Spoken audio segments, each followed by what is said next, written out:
Vocês têm conta no GitHub já? Então, vocês abrem aí a conta do GitHub.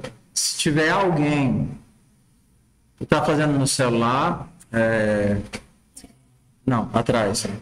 Tu está vendo? Então, faz de hoje para amanhã, tudo bem? Amanhã já é para todo mundo. Tu tem computador, notebook ou não?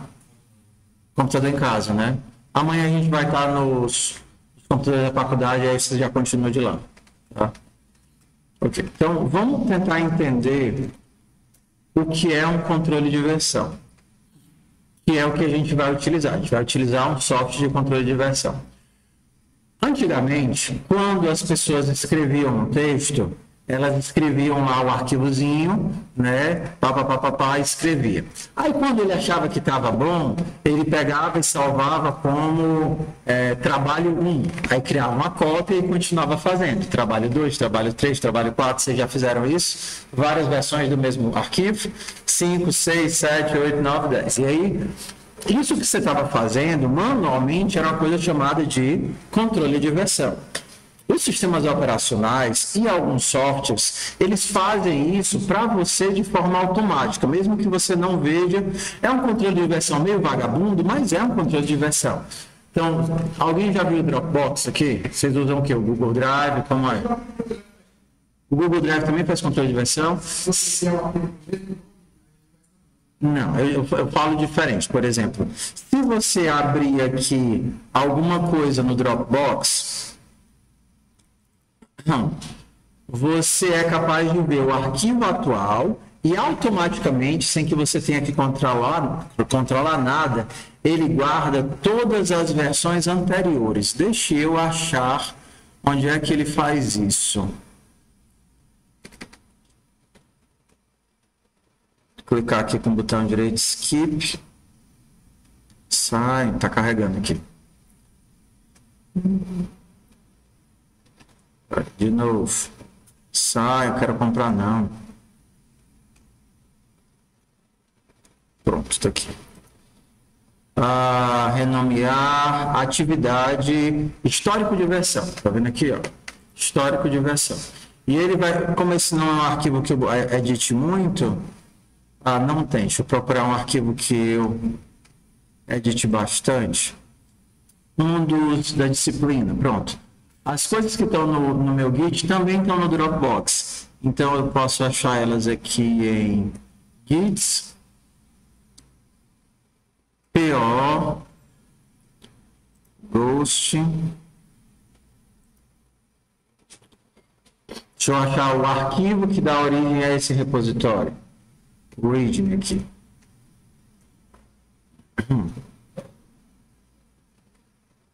Pronto, tá aqui. Então, eu vou clicar aqui e mandar ele me mostrar todas as versões desse arquivo.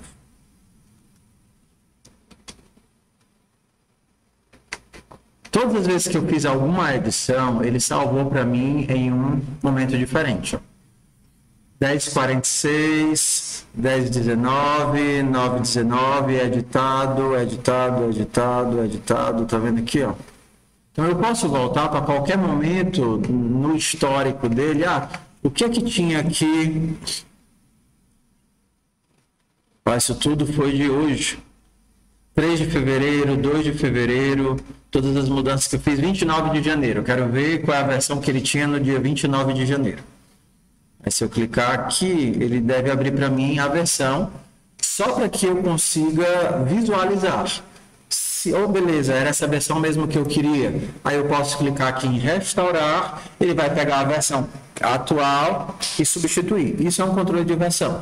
Qual é a diferença aqui? É que está sendo feito de forma não intencional. Você não diz para ele quando a versão está pronta. Simplesmente ele pega, ele está observando aquilo ali e ele está o tempo todo salvando dentro de um histórico de versões. Ok? O que é controle de versão? Na verdade, o que é controle não, né? O que é um histórico de versão? Tá. Antigamente, quando as pessoas trabalhavam com software de forma remota, tinha um computador que guardava a versão e tinham os vários programadores que estavam editando esse código de forma colaborativa. Só que quando um deles precisava editar alguma coisa, ele meio que pedia acesso para aquele software que está lá no computador e alterava o software que estava lá no computador e depois ele liberava o acesso para que os outros pudessem alterar. E aí eles faziam isso de forma alternada, porque os dois não podiam mexer no mesmo arquivo central que estava lá no computador. Depois de um tempo, viram que isso era muito ruim e aí criaram um controle de versão que a gente tem hoje, que é o controle de versão compartilhado. Então, você tem um software, você tem uma versão que está lá no computador e cada usuário, cada programador vai ter a sua cópia dessa versão local. Então, esse programador vai ter a cópia local exata do que tem aqui, esse programador vai ter a cópia local exata do que tem aqui, e esse programador vai ter a cópia local exata do que tem aqui. Todo mundo tem a sua cópia do todo no seu computador. A gente ainda tem o servidor com o software, entenda-se, oficial, o que as pessoas vão baixar, o que as pessoas vão ver, mas o programador que está desenvolvendo tem a sua visão local, tem a sua cópia local.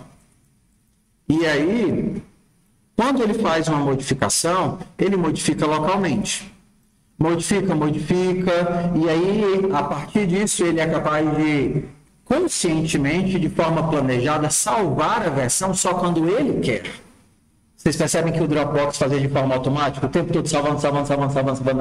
Então ele pode, por exemplo, tem 3 arquivos. Ele mexe nos 3, mas esse daqui ficou bom, esses daqui não ficaram bons ainda. Então ele salva uma versão só com esse arquivo, nessa situação, e ele salva. Os outros ele não coloca no save. Certo? Ele pode escolher o que é que vai ser salvo e o que não vai ser salvo. Então, quando ele acha que a versão que ele fez aqui está boa o suficiente para ser enviada de volta, aí ele faz o envio.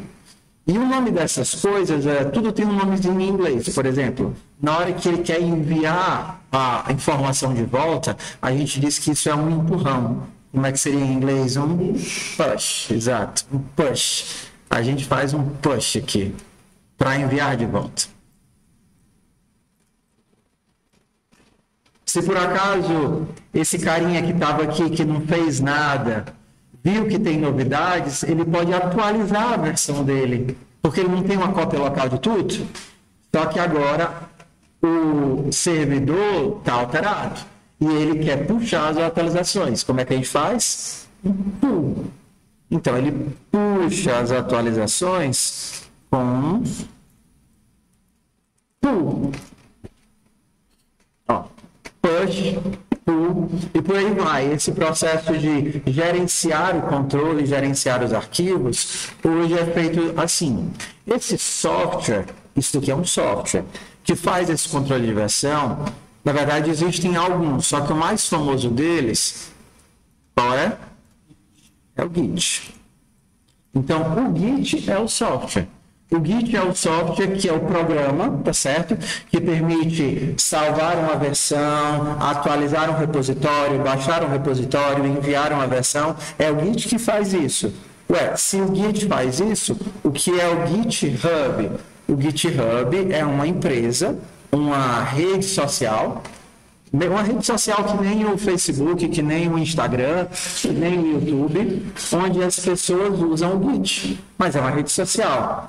Por que rede social? Ué, quando você coloca um repositório lá, por exemplo, esse repositório da disciplina aqui, quando eu coloco um repositório no GitHub, que é uma empresa, certo? Que usa o Git para poder fazer essa comunicação de enviar arquivo, voltar arquivo, salvar arquivo, qualquer pessoa pode chegar aqui e dizer: ei, eu achei um erro aqui, os issues, ó. Eu achei um erro. E você pode fazer isso com qualquer repositório do GitHub. O projeto do carro está com erro no diagrama. Qualquer pessoa pode abrir uma issue em qualquer projeto. Porque uma issue é uma forma de você observar que está faltando algo ou que tem algo a ser consertado. Isso não é para ser feito de forma interativa. Quando você joga um projeto lá, quando você joga um código lá, quando você joga um portfólio lá, você está abrindo para que os outros vejam e contribuam. Essa é a ideia do GitHub. Então, qualquer pessoa pode chegar lá e dizer, ei, isso daqui não está legal. E aí os outros podem interagir. Aí você postou isso daqui, e aí vai chegar uma pessoa e dizer, olha, eu consertei o diagrama e eu acho que ficaria melhor assim. Ou então eu acho que essa seta. E as pessoas podem publicamente interagir com essas issues, dizendo o que é que eles acham que está errado, que está certo, que pode melhorar. Isso é público. Você pode fazer isso no código do Firefox. Deixa eu abrir aqui o projeto do Firefox aqui.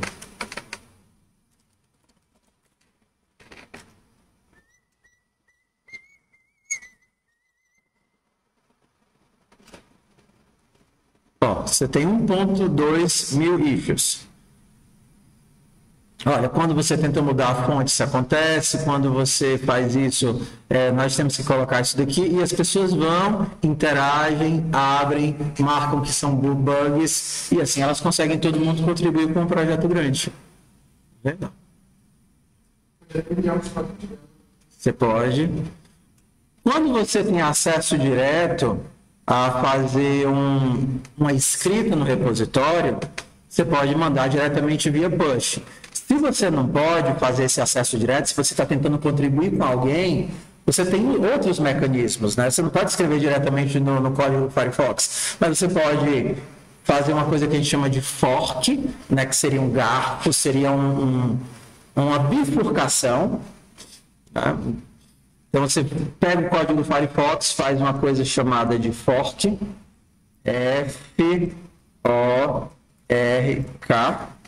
Então, esse nomezinho fork, ele dá a ideia de que você pegou o projeto de alguém e criou a sua cópia, você faz as alterações que você quer, salva as alterações e faz uma solicitação. Ei, olha isso que eu fiz, como é legal. Eu acho que eu consegui consertar esse teu bug.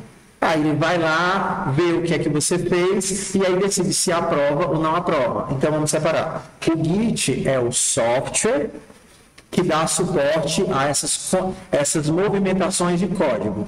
O GitHub é uma rede social que faz com que esses usuários tenham um local para se comunicar, para escrever, para mandar foto, para fazer isso, fazer aquilo, aquilo outro. Isso é o GitHub. Ué, se existe o GitHub, existem outras empresas que fazem isso. Existe o GitHub, existe o GitLab, existem repositórios open source que você pode ter o seu próprio GitHub no seu computador. Por exemplo, tem um Git aqui do pessoal do NPI, que eles usam para poder subir os projetos do NPI. E funciona como se fosse um GitHub só para o NPI. Então, vamos separar. Então, uma coisa é o software, que permite salvar, reconstruir, pegar uma versão que eu salvei, que eu não sei cadê, criar um outro caminho, e existe a rede social. Então, vamos lá. Vamos criar no GitHub porque é o mais acessível para a gente. Vocês têm direito a uma conta de estudante, se vocês quiserem, no GitHub. Então, vocês podem se cadastrar com a conta da UFC e pedir acesso a um pacote exclusivo lá, por exemplo, para você ter repositórios privados. O normal é que todo mundo só tem um repositório público. Você cria o repositório e todo mundo pode ver. Mas se você se cadastrar com a sua conta de aluno, na verdade, você se cadastra com a sua conta da UFC e entra no link lá que eu não lembro agora para fazer o upgrade para a sua conta institucional. Aí você poderia... Tem. Então é só você... Exatamente, você tem que entrar com aquele... se cadastrar com aquele e-mail alu.fc.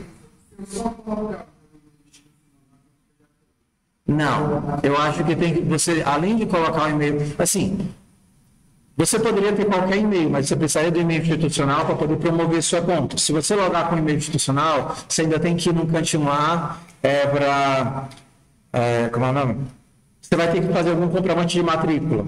Entendeu? Pegar o papelzinho que vocês usam aqui de comprovante de matrícula, de cadastro no sistema e anexar lá. Dura 1 ou 2 dias só para eles autorizarem, é rápido. Aí, além do GitHub, vocês vão ter acesso, além do GitHub privado, GitHub Student Pack. Vocês vão ter acesso a outros softwares que a gente não vai usar aqui, né? Por exemplo, um que vocês podem utilizar, que é o Copilot, mas eu vou ensinar para que vocês usem de forma inteligente, tá bom? Então, vocês têm o Copilot, que vocês vão me ver aqui utilizando, tá certo? A ferramenta de escrita técnica e alguns outros softwares que a gente não vai utilizar, tá? GitHub Pages, para poder ter as suas próprias continhas, suas próprias páginas, mas basicamente vocês só vão usar o GitHub e o Copilot, se vocês quiserem, tá? Tudo bem? Então, vamos lá. Por que é que eu quero que vocês criem uma conta no Git? Porque eu quero que vocês usem o Git para poder salvar os projetos de vocês. Vocês podem até colocar no Moodle, mas como a turma é muito pequenininha, eu vou abstrair de utilizarem no Moodle, porque eu tenho como acompanhar vocês de sentar do lado e ver o que é que vocês estão fazendo. Então, a gente vai utilizar no GitHub. Então, passo 1, você vai lá no GitHub e criar um repositório para disciplina, ou você vai criar a sua conta. Tá, então, você vem aqui, tem um maisinho, bem aqui, maisinho. Criar novo repositório. Aí você vai lá e coloca o nome da sua disciplina, né? PO 2024, por exemplo. É ruim esse tema preto, eu vou dar um jeito de trocar isso para semana que vem. O contraste fica muito ruim.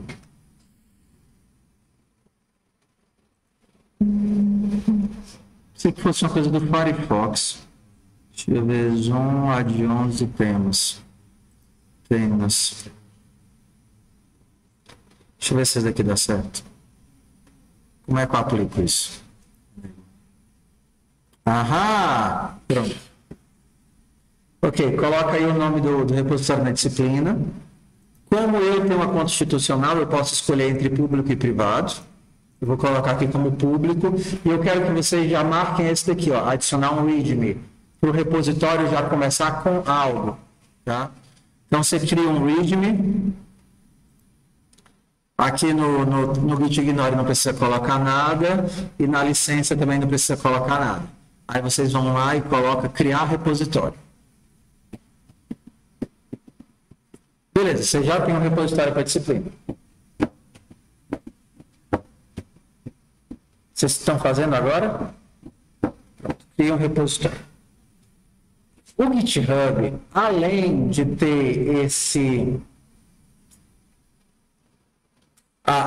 rede social que trabalha com versão de arquivos, ele também te dá uma IDE online, que a gente vai utilizar hoje só para dar o pontapé logo de não ter que configurar nada. Então, vocês vão ter uma máquina virtual vinculada ao repositório para poder programar os códigos. Então, se você quiser, você tem a sua máquina virtual, você faz login no computador da faculdade e aí você já pode acessar a sua máquina virtual da mesma forma como a gente fazia com o Replit. Entendeu? Ah, professor, eu quero usar o VS Code na minha máquina. Tudo bem, pode, mas vamos só entender como é que funciona a máquina virtual, tá certo? Então, todo mundo está aqui com o repositório criado?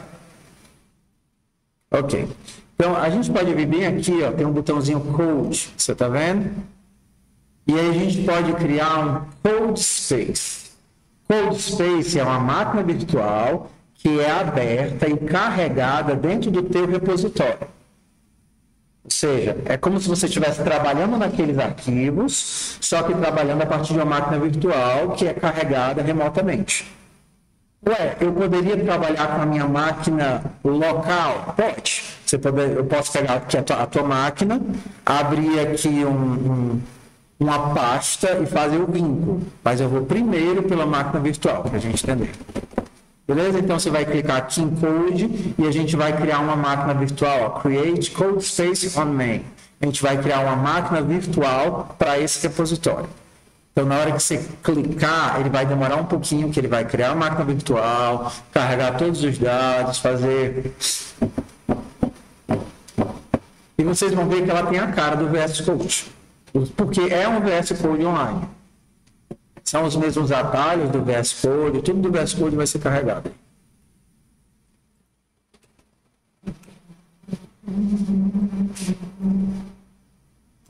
Então, eu já tinha colocado um arquivo, não foi? O README. Pronto, está aqui ele. Tá aqui, ó, minha máquina virtual carregou inteira já. Conseguiram criar a máquina? Estão criando aí, ó.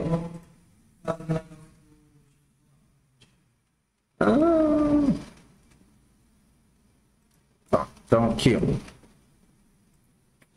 Criou? O CodeSpace carregou? Ok.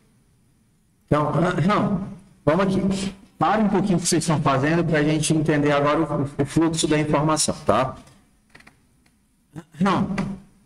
Vamos voltar aqui para o desenho.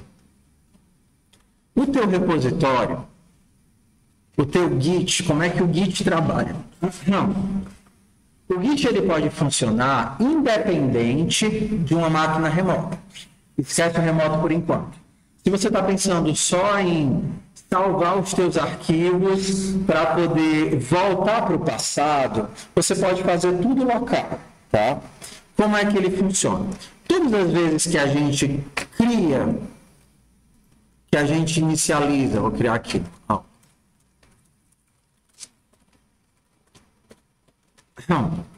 Tá. Vou criar uma pasta chamada aula. Pessoal que nunca viu o terminal, mkdir serve para criar uma pasta. Seria a mesma coisa se eu fosse aqui no botãozinho direito, criar nova pasta. Vixe Maria, como ficou ruim. Aula. Então tá aqui a minha pasta. Se eu mandar mostrar os ocultos, não tem nada dentro. Vou até separar aqui para vocês verem que não é mágica, tá? Eu posso criar um arquivo, por exemplo, touch, tocar. Você cria um arquivo. Então, eu vou criar aqui notas.txt. Ué. Eu criei no canto errado. Notas. Então, para entrar dentro da pasta aula, eu vou dar um cd aula. cd aula me joga para dentro da pasta aula. Agora ele diz que eu estou dentro da pasta aula. Dentro da pasta aula, eu vou criar um arquivo notas.txt. Notas.txt. Estou fazendo aqui no terminal porque a gente vai ter que se acostumar com alguns comandozinhos no terminal. Então, o que a gente viu de comando até agora? mkdir para criar uma pasta. Então, eu vou criar uma pasta alunos. Aqui é a pasta alunos. Que seria a mesma coisa que se eu clicasse com o botão direito, criar nova pasta. E como é que eu crio um arquivo? Só para criar? Qual foi o comando? Touch. Touch. Tem uma música do Daft Punk, né? I remember touch. Bora lá. Então, eu quero criar agora um arquivo notas, quero criar um alunos.txt. Touch, alunos.txt. Aqui, ó. Alunos.txt. Perceba que o terminal, ele está em algum lugar. Atualmente, se eu perguntar onde eu estou, ele vai dizer que eu estou dentro da minha pasta do usuário, dentro da pasta aula. Então, tudo que eu criar, ou todo comando que eu der, eu estou dando esse comando dentro dessa pasta. A maior parte dos erros das pessoas é que elas, às vezes, estão na pasta errada e estão dando comandos na pasta errada. Então, por exemplo, se eu quiser agora entrar na pasta alunos, eu não criei uma pasta alunos aqui dentro, como é que eu entro na pasta alunos? cd de change directory, mudar de diretório, cd, e aí qual é o nome da pasta que eu quero navegar? Alunos, cd alunos, eu estou dentro agora da pasta alunos. Então, se eu der um comando de touch, disquete.txt, vai aparecer na pasta alunos e não na pasta aula, porque eu estou dentro da pasta alunos na hora que eu dei o comando de criar o disquete. Ok? Então, paciência aí se a gente está indo devagar, tá? Então, para voltar para a pasta de cima, vocês ainda lembram como é que a gente faz isso? Voltar para a pasta mãe. É cd, ponto. O ponto, um único ponto representa aqui. 2 pontos representa a pasta de cima. Então, como eu estou dentro da pasta alunos, se eu quero voltar para a pasta que contém alunos, eu vou dar um cd, ponto, e eu voltei para onde? Voltei para a aula. Tá? Isso daqui, entender como é que a navegação funciona no terminal é importante, porque os comandos do Git são dados no terminal. Certo? Então, é como se você só pudesse estar em um único local por vez. E aí você vai navegando, seja entrando nas pastas ou saindo delas. Tudo bem? Estamos de boa? Ok? Tá. Então, vamos lá. Estou aqui na pasta aula. Então, eu estou aqui. Se eu alterar notas, vou clicar aqui com notas. Todo mundo vai tirar 10 esse semestre. Pronto, todo mundo vai tirar 10. Ah, 10 não, 10 é demais. Todo mundo vai tirar pelo menos 8 esse semestre. O meu código aqui está versionado, volta para mim, volta para cá. Eu peguei o meu arquivo e alterei, não foi? Eu posso olhar o que tem no arquivo, mandar listar o que tem no arquivo com um gato. Que comando é esse aqui? Cat. Um gato, o gato olha o que tem. Então, se eu mandar... A parta... Eu esqueci que vocês estão com menos espaço de tela, né? Obrigado. É porque as resoluções dos dois são diferentes. Pronto. Então, o gato, ele lista, né? Ele mostra. Você tem comando para tudo que você quiser imaginar. E, às vezes, é muito mais fácil você fazer pelo comando do que você ter que baixar um software, entrar na interface, principalmente para tarefas corriqueiras. Então, exemplo, quando eu vou pegar as figurinhas dos repositórios, está vendo aqui todas essas figurinhas? Todas as figurinhas, elas têm que ter o mesmo... Carrega a figurinha. Elas têm que ter o mesmo... A mesma proporção, como é o mesmo ratio, né? A mesma 16:9, e tem uma proporção para todas as figurinhas ficarem igual, certo? Todas elas são iguais, a mesma proporção e o mesmo tamanho. Então, como eu faço isso muitas e muitas e muitas vezes, tudo bem que eu poderia sempre baixar a figura, abrir no Photoshop ou no GIMP, cortar, fazer a proporção. Só que como isso não é importante para mim, eu tenho o único comando, down cover, e aqui eu coloco a URL que eu quero, por exemplo, papagaio. Vou pegar aqui um papagaio. A URL que tem a figura.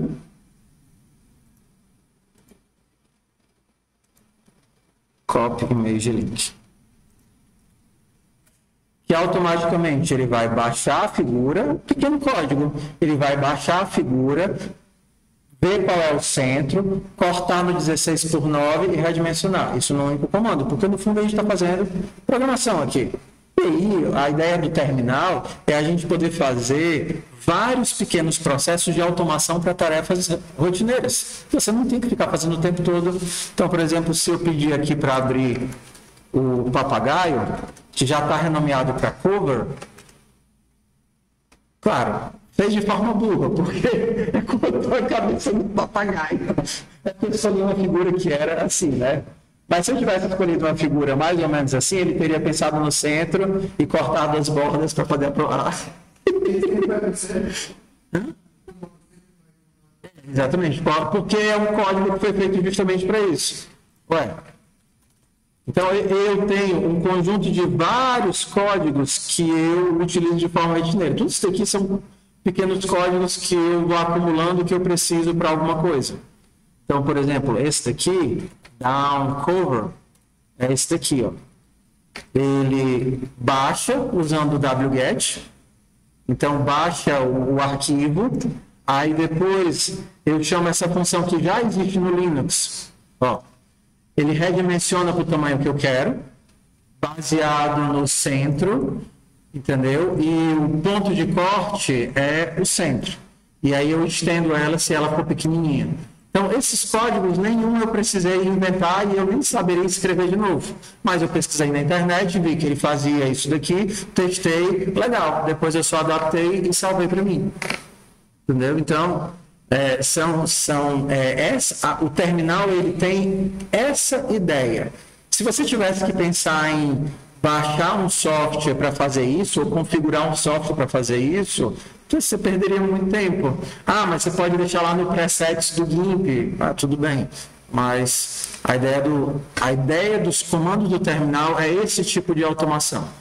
Entendeu? Então, por exemplo, se eu tenho um vídeo no caso, e eu quero mandar pelo WhatsApp, e ele tem que ter um tamanho, aquele tamanho específico e tal. Então, já tenho um comando que faz exatamente isso, que redimensiona, pensando nisso, nessa coisa. Se eu tenho as minhas imagens de câmera digital e eu quero tirar elas de RAW para PNG, eu já tenho um comando que pega o pacote todinho e já deixa do jeitinho que eu quero. Então, só para vocês entenderem que o terminal ele tem um sentido de ser. Essa tela preta, ela não é para atrapalhar a vida das pessoas, é para automatizar os processos. Tudo bem? Claro? Tá. Então, vamos lá. Na hora que eu fiz isso daqui, eu perdi a informação que eu tinha, porque eu não tenho nenhum tipo de versionamento nessa pasta. Então, na hora que eu inicializo uma pasta, porque o Git ele observa uma pasta. Na hora que eu inicializo uma pasta com o Git init, eu estou dando em que pasta, pessoal? Na pasta aula, tá vendo? Então, na hora que eu faço isso, tá, aqui ele deu os avisos que eu esqueci de colocar o nome, mas tudo bem. Ele acabou de criar uma nova pasta dentro da minha pasta. Qual foi a pastazinha que ele criou? .git. O ponto é uma nomenclatura do Linux para dizer que uma pasta é oculta. Então, se eu mandar listar o que tem na pasta, não vai aparecer a pasta Git. Então, qualquer coisa que tenha um ponto na frente, ele é automaticamente marcado como oculto. Se eu mandar mostrar aqui o que é que tem na aula, o Git não está aparecendo. Se eu mandar mostrar o que tem oculto, aí vai aparecer o ponto Git. Ué, para que essa pasta serve? Essa pasta é onde o software Git automaticamente vai guardando as versões. Então, todas as vezes que eu tenho um punhado de informações e eu quero salvar, essas informações vão sendo salvas nessa pasta. Então, por exemplo, a partir de agora, eu tenho alguns comandos, porque o Git está inicializado nessa pasta aula. Se eu der um Git status, que é o nosso primeiro comando, ele vai mostrar, ei, diz para mim qual é o estado atual da minha pasta. Ele vai dizer, ó, no ramo principal não tem nenhum commit, ou seja, não tem nenhuma versão salva, e existem vários arquivos que estão na pasta, mas não estão sendo untracked, rastreados. Track seria de rastro, né? E untracked seria de não estão sendo rastreados, ou seja, eu não estou me preocupando com esses arquivos. Eles existem aqui dentro, mas eu não estou olhando para eles, eu não estou versionando esses arquivos. E ele diz, ó, use o comando git add para incluir esses arquivos para serem comitados, para serem salvos. Então, qual é o comando que eu vou utilizar para escolher quem vai ser salvo? Git add. Então, a gente vai lá. Git add alunos, alunos.txt, cover.jpg e notas.txt. Se eu fizer isso, ele vai marcar todo mundo para ser salvo. Uma outra forma de fazer isso, já que eu quero marcar todo mundo, seria dizer, ó, aqui. Lembra do que é que significa um ponto? Um ponto é essa pasta.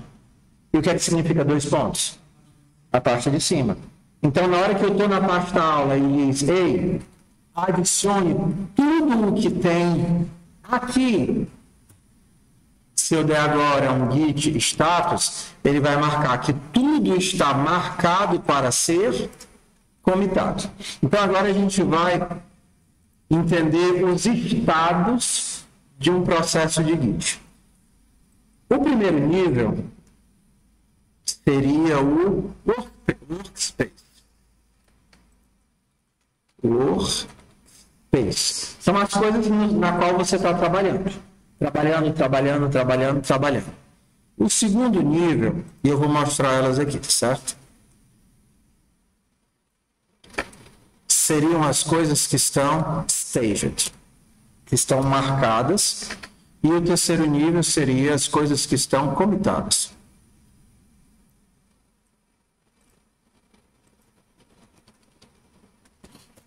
Então, Então eu vou usar aqui uma alegoria que eu aprendi no curso que eu fiz lá do Felipe Deschamps. Você imagina que aqui o workspace é onde está todo o furdunço da agitação, certo? Diante de todo esse furdunço da agitação, arquivos que você edita, arquivos que você cria, arquivos que você apaga, nem tudo está pronto para ser salvo. O ser salvo é como se fosse uma foto que você bateu daquela situação naquele momento. Esse momento aqui, o staged, é quando você diz quem vai subir para bater a foto. Então, você imagina que cada um de vocês é um arquivo. Aí, no primeiro arquivo, eu acho que esse arquivo, pela próxima versão, eu vou apagar. Apaguei esse arquivo. Eu acho que aquele ali eu tenho que adicionar mais uma linha. Adicionei mais uma linha. Acho que aquele arquivo ali eu vou apagar metade dessas linhas. E eu fui alterando. Aí eu penso, está na hora de criar uma versão. Lembra que o versionamento não é automático, como era no Dropbox. Então, eu vou fazer o seguinte. As mudanças que eu estou seguro de ir para a próxima versão é você e você. Essa daqui eu não sei se eu vou salvar ou não vou salvar. Então, eu mando esses dois arquivos para onde? Do Workspace para o Staged. É como que eu diz, ei, sobe para bater a foto, filho. Tu fica aí. Ou seja, quem vai estar na foto ainda é a tua versão velha. Porque a tua versão alterada não vai subir para a foto. E aí, quando todo mundo aqui já está no ponto, a gente bate a foto. A foto é o que fica registrado. A foto é o que está salvo. A foto é o local para onde eu posso olhar para o passado e verificar. Ah, legal, isso aconteceu. Então, vamos lá. Para a gente ir daqui para cá, a gente dá um comando de ADD. Então, quando eu dou um comando de ADD, eu digo, ei, esses caras têm que ir para a foto. Daqui para cá é quando eu dou um comando de commit, que é a foto batida. Ok? Então vamos lá, vamos testar. Eu tenho todos esses arquivos aqui. Vocês estão ainda com a pasta remota de vocês aberta, né? O repositório remoto? Então bora lá. Criem alguma coisa aí dentro do README de vocês. Hoje o dia será bom. Porque todo dia é bom.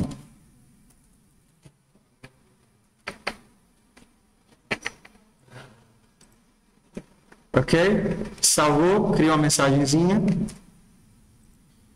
Aqui no terminal do teu repositório remoto, você pode dar o primeiro comando para ver o estado do terminal. Como é que eu vejo o estado do terminal? Git o quê? Para ver o estado, git status.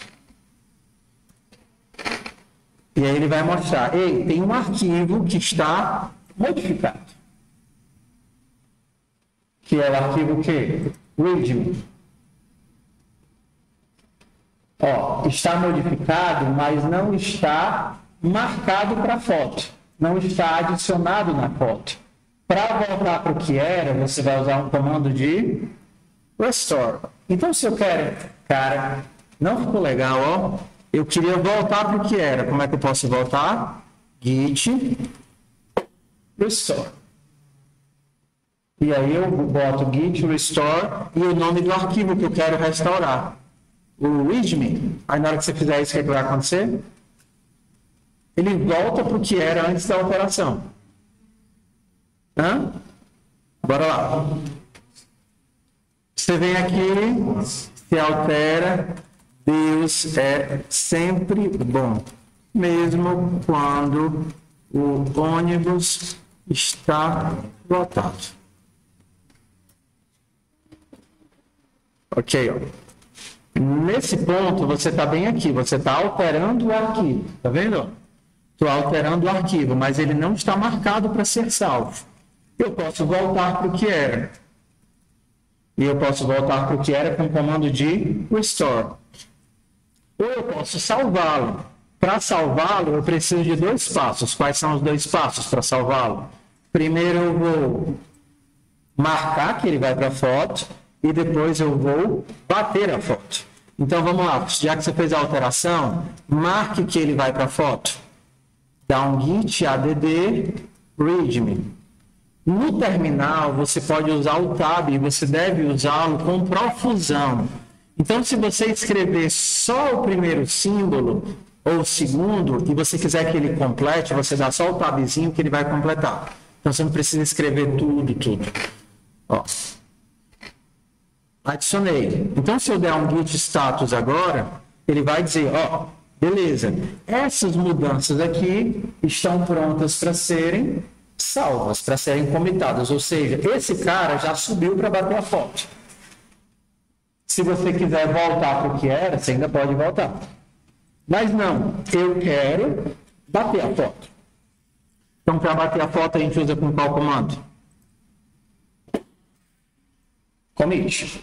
Add manda para o tal, commit, bate a foto. Então, vamos bater a foto. Git, commit, para ele não perguntar qual tipo de commit, você pode colocar assim, ó. Commit com a seguinte mensagem. Primeira foto. Commit com a seguinte mensagem. -m, tudo junto.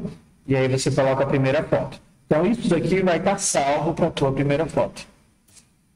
Pronto, está salvo.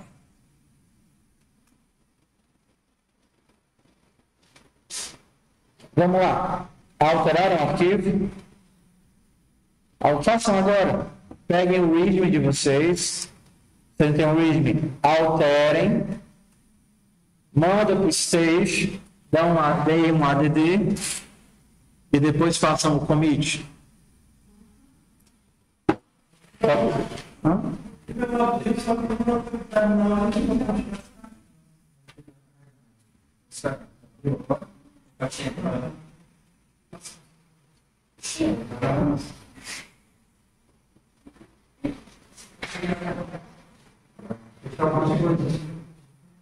Alguém não poderia perceber isso? Eu quero usar. Tem que mandar. Aí está por aí. Mas quando você salva, quando você vai dar é importante que você não vai. Porque senão, quando você for olhar para a história, você vai ver um monte de números. Então, quando você olhar para o passado, você vai ver uma moda, um ser com o nome do primeiro bloco. Você consegue continua tudo normal. A distância que tem uma informação. Entendeu? E aí, quando você vai para um, se você tiver colocado uma descrição, você consegue se encontrar mais fácil.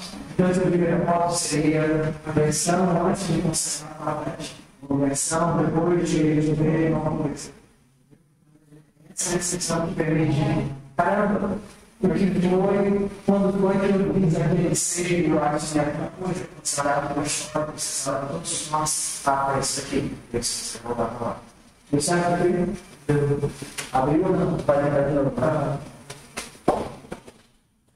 Tudo que a gente está fazendo aqui no remoto funciona igualzinho no local. Se você tivesse aberto aqui o VS Code, do jeito que eu estava fazendo lá, ó, tá vendo aqui? Eu poderia fazer a mesma coisa.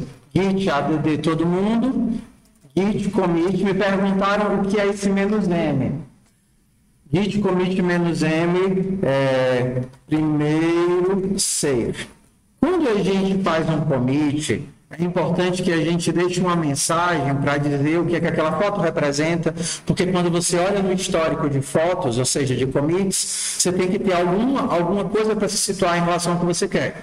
Porque cada commit, ele é salvo da seguinte forma. Próximo comando, git log. O log, ele te dá o histórico de todas as fotos que você bateu no seu repositório. Isso daqui é o identificador da foto. Tá vendo? Só que é meio feio, né? É mais fácil você se situar aqui. Primeiro save. Então, se você vier aqui na tua pasta remota e der um git log, ele vai mostrar o commit inicial que o próprio GitHub fez para você é esse, e esse daqui foi o que você acabou de fazer.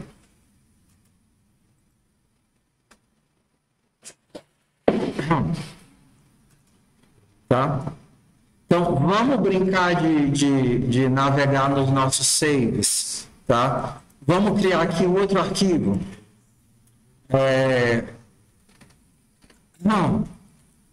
Identificação.txt. Cria um outro arquivo e coloque aqui seu nome no outro arquivo. Sena Oliveira. Eu tenho 39 anos e sou muito fofo e elegante.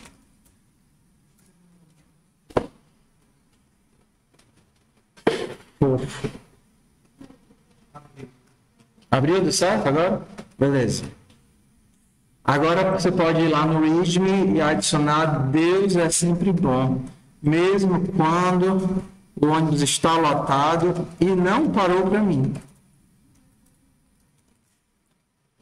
Na minha parada.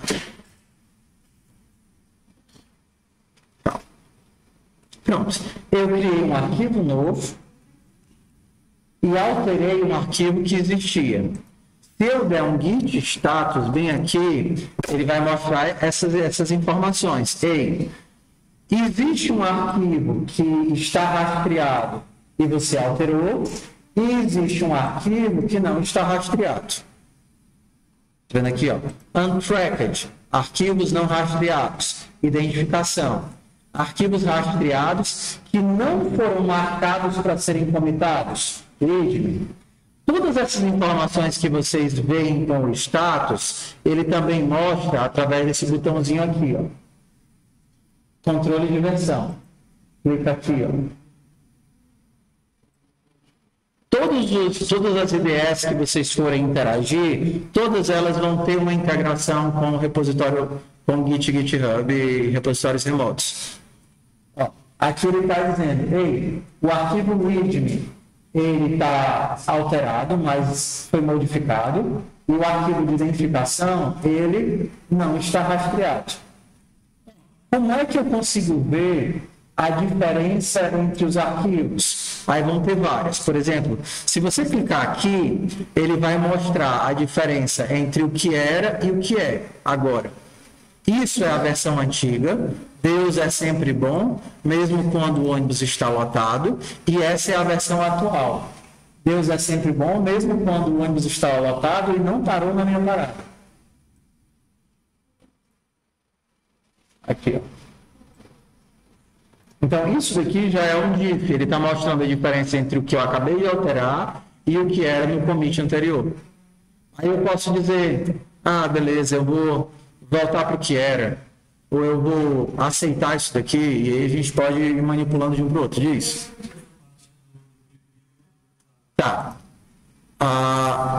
Você tem muitas, eu estou mostrando uma, mas muitas formas de poder analisar diferentes versões.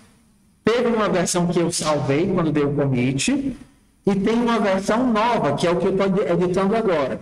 Por exemplo, eu estou editando agora, mas não lembro o que é que tinha no save. Eu posso vir aqui nesse botãozinho, controle de versão, e clicar no arquivo. E aí ele já vai abrir automaticamente um diff para mim. Diff em inglês é diferença, né? Diff a gente usa quando vai mostrar a diferença entre dois arquivos. E aqui ele mostra qual arquivo a versão atual e qual a versão original.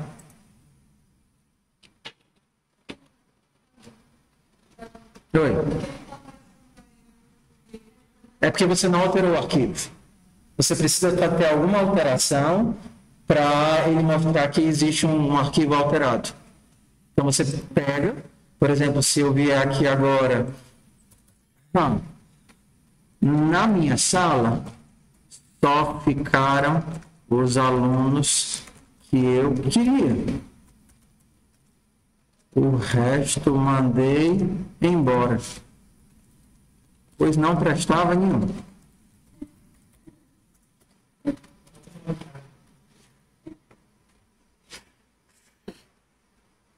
Na hora que eu fiz isso, ele mostra, ei, tem uma modificação no arquivo. A mesma coisa que eu conseguiria se eu desse o status. Git status, ei, o arquivo está modificado. Se eu quero ver qual a modificação, eu poderia ver via linha de comando, só que é mais fácil eu clicar aqui, ó, controle de versão, clicar no arquivo e ele vai mostrar Ó, antes era isso, é o vermelhinho, e agora é isso daqui. Se eu quiser reverter, eu posso reverter, ó. Volte para essa mudança. Ele voltou para o que era. Então, eu sempre posso navegar entre esses estados e entre versões anteriores das fotos que eu bati. Eu posso não... De novo, eu posso ter dois tipos de navegação. Aqui dentro, ó. Eu estou escrevendo, alterei, quero voltar. Tenho como. Estou escrevendo, marquei para bater a foto, continuei alterando, quero voltar. Então, eu posso sempre navegar de um para o outro. E eu posso navegar entre versões do passado. Então, agora eu quero, sei lá, eu quero salvar o arquivo de identificação. Como é que eu marco alguma coisa para ir para a foto? Vocês lembram? Fiquei só com os melhores alunos do mundo. Pronto. Então, isso daqui é o meu arquivo. Se eu quero marcar para bater a foto, git status. Se eu quero marcar para bater a foto, eu uso qual comando? Qual comando manda subir no palco para bater a foto? ADD? ADD. Então eu diria, ó, quero adicionar. Aí eu posso escolher, lembra? Eu sempre escolho. Se eu quiser mandar para bater a foto só o README e eu não quero adicionar o arquivo de identificação, é só eu dar o ADD apenas no README. Aí ele vai dizer, ó, o README está pronto para bater a foto. O README está pronto para bater a foto e o de identificação não foi adicionado. Ou seja, ele não vai para a foto. Se por acaso eu apagá-lo, como ele não está sequer rastreado, não tenho como recuperá-lo. Se eu quiser adicioná-lo na foto, a mesma coisa, eu posso dar um git add. Outra forma de fazer isso é via cliquezinho. Ó. Tá vendo que tem um maisinho aqui? Esse maisinho, ele manda as coisas para o Sage. Ou seja, ele pode mandar para a foto. Sage. Aqui já tem um botãozinho aqui de descartar mudanças, voltar para o que era. Então agora, claro, a gente está nesse processo, pessoal, vamos lá. O Git é um software pensado para resolver situações extremamente complicadas, certo? O nosso objetivo é aprender o básico para conseguir navegar com segurança nesse processo de escrever o nosso código, salvar a nossa versão e publicar. E por um acaso, voltar para o que era, seja no que eu estava fazendo nesse instante, ou voltar para o que era na semana passada. Só que ele permite interações muito mais complexas do que essa. Normalmente, vai acontecer algum problema que você não sabe, você vai pesquisar na internet, descobrir o que é que tem que fazer, e você volta aqui e faz, tá? Então, o que a gente está fazendo agora? Basicamente, o processo de marcar para ser salvo e salvar com o commit. Toda vez que eu adiciono ou faço uma mudança, ele não marca para salvar automaticamente. Eu tenho que fazer isso manualmente. Então, seja quando eu altero um arquivo que já está rastreado, os melhores do mundo, os que Deus me deu esse semestre para eu cuidar. Fiz uma alteração, ela não vai marcada para ser salva automaticamente. Criei um arquivo novo, ele não vai para ser salvo, ele não é marcado para ser salvo automaticamente. Eu tenho que fazer isso, seja manualmente, através do ADD, ó, adicionei o README. O README agora está marcado para ser salvo. Git add identificação. Agora eu mandei esse daqui subir para bater a foto. Se eu perguntar qual é o status, ele vai dizer, ó, tudo aqui está marcado para ser para a foto, então no ponto da foto. Mas assim, fofo parece aquele bonequinho do fofo é o quê? Tem um bonequinho do amaciante. Tem um amaciante fofo. É o quê? É um coelhinho? O que é aquele bicho? Eu não sou fofo, eu sou exótico. Sou exótico. Ó, fiz uma alteração. Será que automaticamente ela vai ser salva? Não. Se eu perguntar aqui qual é a situação atual do meu repositório, ele vai dizer... tem uma coisa para ser salva, que é o fofo, que eu mandei subir para bater a foto, só que tem uma nova mudança aqui. Que para ser salva, o que é que eu tenho que fazer? ADD. É o ADD que manda subir para o palco. Ó, salva aí, marca para bater a foto. Identificação. Pronto, agora está tudo no ponto de bater a foto. Como é que eu bato a foto? Com um commit. E para poder achar esse commit dentro do histórico, eu tenho que dar para ele uma mensagem. -m. Sou exótico. Por que a gente está usando essas aspas aqui, ó? Essas aspinhas? O commit, ele recebe um único parâmetro. E quando você não coloca as aspas, ele vai entender que são várias coisas diferentes. Você agrupa tudo dizendo que é um texto só, colocando as aspas duplas. As aspas duplas vai fazer ele entender que tudo isso aqui é uma única coisa e vai passar tudo para o commit.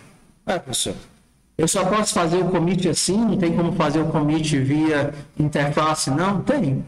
Da mesma forma que a gente clicou aqui para poder salvar, a gente pode fazer o commit por aqui. Sou exótico. E aí a gente manda comitar. Ué, como é que comita aqui? Acho que é Ctrl M. Pronto, comitei. A mesma coisa aqui do comandozinho. Eu posso ver as versões antigas com o git log. Então tá aqui, ó. Se eu mandar mostrar o log, vai mostrar o commit original, o commit inicial, a primeira foto que eu bati e esse commit novo. Então, todas essas são fotos, são saves dentro do meu repositório. Vamos lá, vamos para o último passo de hoje. Se vocês abrirem o repositório de vocês e darem um F5, vocês vão ver que não vai aparecer nada no repositório de vocês. Ué, mas a gente não fez um monte de coisa? Fez. Só que não tem nada aqui. Isso daqui que vocês estão escrevendo, ele é como se fosse uma máquina virtual. Para a tua máquina virtual mandar as informações para o repositório principal, a gente tem que fazer o último passo, que é mandar para o remoto. E talvez esse daqui seja um passo estranho, porque vocês já estão remotos, né? Então, isso daqui seria mandar para o remoto. Seria um momento em que o programador, aquele programador que eu fiz lá no começo, manda o que ele fez para os outros verem, sabe? Então, tudo isso daqui que você fez até agora é como se você estivesse na sua máquina física, na sua pasta, naquilo que é só seu. Você está salvando e alterando, salvando e alterando, salvando e alterando. Você tem todas as versões, mas tudo isso daqui é só seu. Se você quer pegar as coisas que você fez e mandar para a máquina remota para que todo mundo possa ver, falta um último movimento. Oi? No caso do trabalho de compartilhar, sim. Não, só se for, não, acessar, você precisa de um repositório remoto para fazer isso. Poderia ser o GitHub, poderia ser o GitLab, poderia ser um servidor instalado na sua máquina, mas você precisa dessa peça aqui, que é quem gerencia os conflitos. Entendeu? Ou então tu dá a parte do Dropbox para ele mexer, né? A parte do Dropbox, mas que vai dar um monte de bucho, porque vai dar um monte de conflito no Dropbox. Agora falta o último passo. Que está comendo aqui para vocês. O último passo é onde eu mando para o repositório remoto tudo que eu alterei localmente. E esse aqui é um comando de push. Então a gente pode ir lá e fazer um push. Cadê minha máquina remota? Então agora eu posso fazer um git push.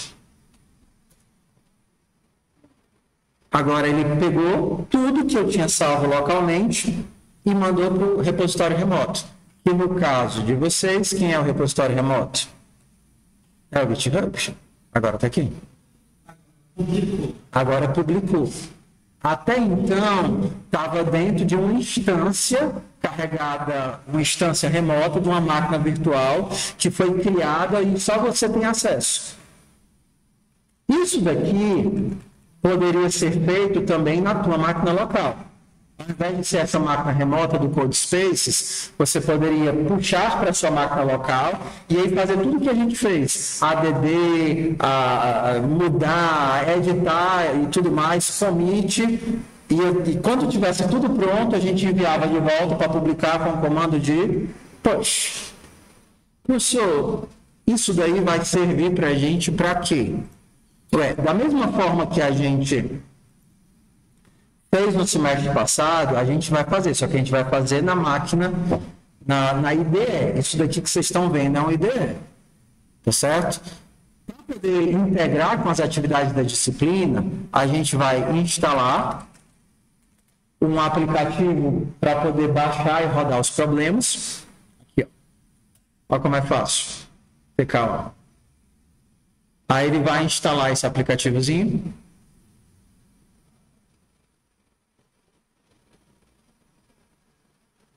Pronto, está instalado. A partir de agora, você já consegue interagir com os problemas aqui. Por exemplo, vou fazer o problema do carro. O carro aqui.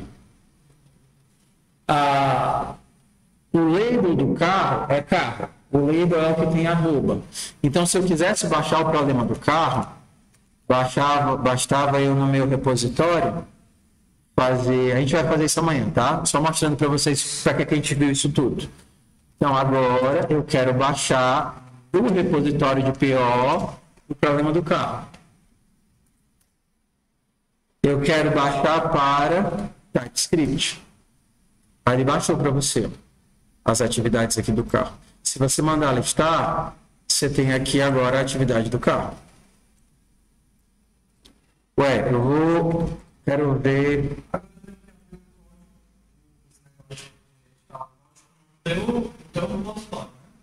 Não. Esse daqui é o repositório que a gente acabou de criar. O que eu estou dizendo é que, através desse comando, a gente consegue baixar uma atividade. Ó, eu digitei isso daqui, no repositório que você acabou de criar. Baixei a atividade do carro. Está aqui a atividade do carro, tá? A descrição da atividade, estão os testes da atividade e está o código da atividade. Tudo isso daqui está no teu repositório, que você baixou como? Através desse comando aqui. Cadê? É porque está cortando para vocês. Baixar a atividade do carro. Aí ele foi lá no GitHub e baixou a atividade do carro. Pronto. Aí agora o que é que eu posso fazer? A atividade do carro está dentro dessa pasta aqui, ó, PO carro. Eu vou entrar dentro da pasta PO carro. Se eu mandar listar, tem 3 arquivos, ó. A descrição, os testes e o rascunho. Eu posso mandar abrir o rascunho, né?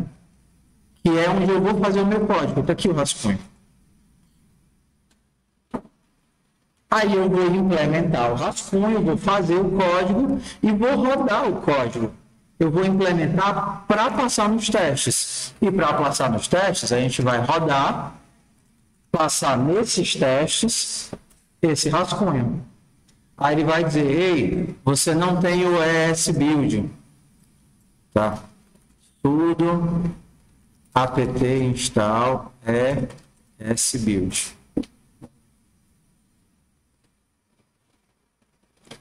Aí não, eu tenho que usar esse node.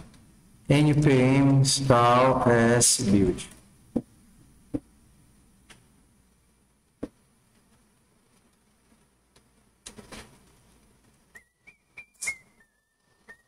Tá, ainda vou descobrir como é que faz isso. Eu fiz nas férias, mas esqueci. Como já deu nosso horário, amanhã a gente se vê, combinado? Amanhã a gente se vê no lab e a gente continua. Quem não criou seu repositório, crie o seu repositório, tá certo? E aí amanhã a gente se vê. Eu vou mandar o link pro Telegram.